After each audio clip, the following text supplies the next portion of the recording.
तर मित्रांनो, मराठी विषयाचा पेपर हा आज सर्व विद्यार्थ्यांना खूप चांगला गेलेलाच आहे।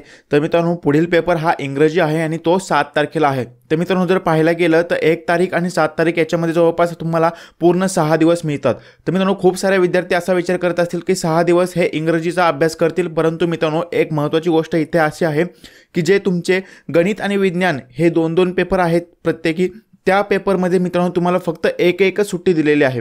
तर मित्रांनो, एक गोष्ट तुम्हाला लक्षात ठेवायची आहे, ती एक सुट्टीमध्ये त्या गणिताचा आणि विज्ञानाचा अभ्यास करणे खूप अवघड आहे। म्हणजे जास्त जरी तुम्ही रिव्हिजन करण्याचा विचार केलेला असेल तरी तुमची रिव्हिजन एका दिवसामध्ये आणि अभ्यास एका दिवसामध्ये पूर्ण होणे अवघड आहे। त्याच्यामुळे मित्रांनो, एक गोष्ट तुम्हाला इथे सांगायची आहे, ती म्हणजे तुम्हाला जो इथे 6 दिवसाचा टाइम मिळालेला आहे, त्या 6 मधल्या दिवसाला तुम्हाला असं डिवाइड करायचं आहे की त्यामध्ये तुम्हाला गणित आणि विज्ञानाचा सुद्धा थोडा अभ्यास करून ठेवायचा आहे, जेणेकरून गणित आणि विज्ञानाच्या पेपरच्या अगोदरचा जो कमी टाइम भेटलेला आहे तो तुम्हाला पुरेसा म्हणजे युटिलाइज करता येईल, वापर करता येईल, जेणेकरून गणित आणि विज्ञानाचा अभ्यासचा त्यावेळेस जास्त टेन्शन येणार नाही। त्याच्यामुळे मित्रांनो, ह्या 6 दिवसाला तुम्हाला बऱ्यापैकी असं युटिलाइज करायचं आहे आणि तुम्हाला त्याचा अभ्यास करायचा आहे। मित्रांनो, या 6 दिवसामध्ये गणित आणि विज्ञान या विषयाला किती वेळ द्यायचा आहे, बरोबरच इंग्रजी विषयाचा अभ्यास तुम्हाला किती वेळ करायचा आहे आणि इंग्रजी विषयाचा अभ्यास कसा किती कोणता करायचा आहे याविषयीचा जर व्हिडिओ पाहिजे असेल तर खाली कमेंटमध्ये नक्कीच सांगा, त्याविषयी सुद्धा आपण व्हिडिओ नक्कीच पुढचा बनवणार आहोत। तर मित्रांनो, अशाच व्हिडिओसाठी मित्रांनो तुम्ही आपल्या चॅनलला सबस्क्राइब करा, बेल आयकॉन प्रेस करा, जेणेकरून अशीच माहिती यापुढे सुद्धा आपल्या चॅनलवर